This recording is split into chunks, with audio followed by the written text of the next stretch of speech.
Sometime in the last hour, you picked up your phone. It didn't buzz. You weren't waiting for anything. Your hand just went, you glanced, saw nothing new, and set it back down. You'll do that around 200 times before you sleep tonight. It feels like a broken habit, a hole in your willpower, but it isn't a flaw at all. What you're feeling is one of the oldest survival instincts you have, still hunting for something it stopped being able to find a very long time ago. Notice what actually happened in that moment. You didn't reach for the phone because a message arrived. You reached because one might have, and that maybe was the whole pull. So what is that reach actually chasing? Your brain runs a drive far older than language, older than fire, older than your species. Neuroscientists sometimes call it the seeking system, the urge to go and look, to check, to sample the world for something useful you can't yet see. It's the engine under curiosity and hunger and exploration, and for almost the entire history of your ancestors, it pointed at one thing: the next patch of food. Picture the world it was built for. You live on a landscape where the things that keep you alive show up without warning. A berry bush that stands bare most weeks and hangs heavy with fruit on one of them. A stretch of grass that's empty until the morning. A herd moves through a sound in the trees that's wind 9 times out of 10. And a predator the 10th. On a landscape like that, the ancestor who sat still and assumed nothing had changed, slowly starved. The one who kept checking, who scanned the tree line and walked back to the bush to see. 8. So why would evolution reward you for looking when the looking so often turned up nothing? Because your brain learned to reward the checking itself, not the meal, the looking for the meal. Every glance at the horizon carried a small charge of maybe, and maybe was enough to keep you moving. So when your phone found that ancient wiring, why did it fit so perfectly? To answer that, you have to walk into a laboratory in the 1950s. At Harvard, a psychologist named B.F. Skinner spent years studying how animals learn from rewards, placing an animal in a box with a lever, and varying a single thing: how predictably pressing that lever produced food. What he found became one of the most reliable rules in all of psychology. When the reward came every single time, the animal pressed calmly, and the moment the food stopped, it gave up almost at once.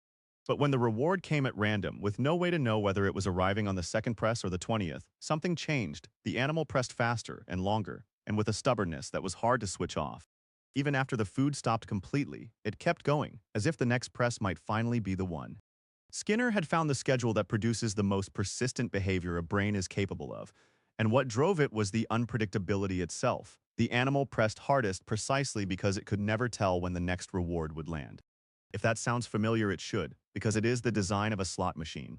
Pull and maybe nothing, pull again and maybe nothing. The not knowing is the entire product, and it's why people sit at those machines until the money is gone. Now think about opening an app. Sometimes there's something waiting for you, a message, a photo, a small piece of good news, but most times there's nothing, and you can never predict which.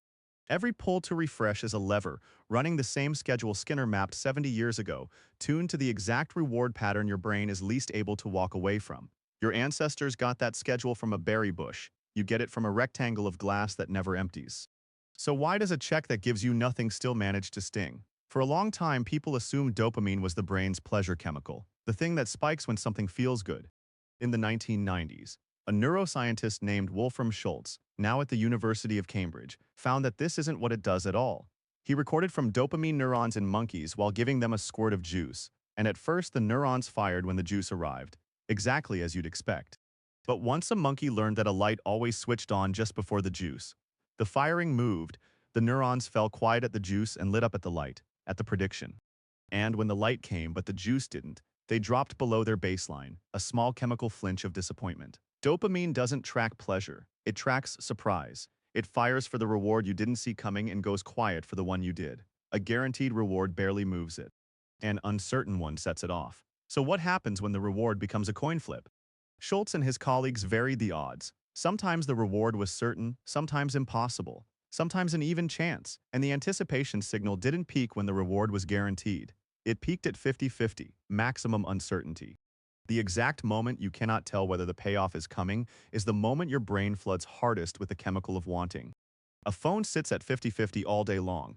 You never know if this check is the one, and by the numbers, it lands close to the most compelling stimulus. A human nervous system can be handed. There's a reason the empty checks don't cure you of checking. If dopamine were pleasure, they would at least feel neutral. But instead, they often feel a little worse than before you looked, and still you reach again 10 minutes later. So why would a brain keep chasing something that keeps not paying off? Kent Berridge, at the University of Michigan, spent decades pulling apart two things that feel like a single one: Wanting and liking. Liking is the pleasure you take from a reward, the taste of the food, the warmth of good news. Wanting is the pull toward it, the drive to go and get it. From the inside, they feel identical, but in the brain, they run on separate systems, and dopamine powers only one of them, wanting. That is the trap in a single line. Your phone has learned to trigger enormous wanting while handing back almost no liking. The reach is strong, the payoff, when it comes at all, is thin. And because the wanting doesn't lean on the liking, the loop doesn't need to feel good to keep running. It only needs to stay uncertain. So why keep reaching into a pocket that comes up empty? Because the reaching was never about what the pocket held. Your brain checks an empty phone for the same reason it once checked an empty bush. The checking is the behavior it was built to repeat, whether or not it pays. The system was built to keep the hunt going, and it never needed the hunt to feel good. So the instinct is doing exactly what it evolved to do. It served your ancestors for hundreds of thousands of years. What changed is where it's aimed. There's one difference between the berry bush and the phone, and it's the difference that undoes you. The bush resolved, you walked over. You found fruit, or you found bare branches, and either way, the question closed. The uncertainty ended, the seeking went quiet, and you moved on to something else. That ending was built into the ancient world. Nothing stayed a maybe forever. Your phone was engineered to remove the ending. There is always another refresh, another feed, another notification loading just out of sight. The bush has been rebuilt so it never empties and never quite fills, so the maybe never resolves and the seeking never reaches its off switch. That is deliberate. The checking has been split from the finding on purpose, so the loop can run without end. So how do you quiet an instinct that's older than your species? You probably don't. Not completely, but it changes the moment you can see it working. This brings you back to your hand, moving toward your phone before you decided to move it. Your hand knows exactly what it's doing. It's making the same motion your ancestors made toward the tree line at dawn, scanning for the thing that might keep them alive. The instinct is intact. It is working perfectly. It has simply been pointed at a bush built never to run out of the promise of berries and never to give you enough of them to make you stop looking. You're still hunting for the moment the checking can end. That's what your hand has been reaching for all along. The old world always let that moment come. This one was built to make sure it never quite does.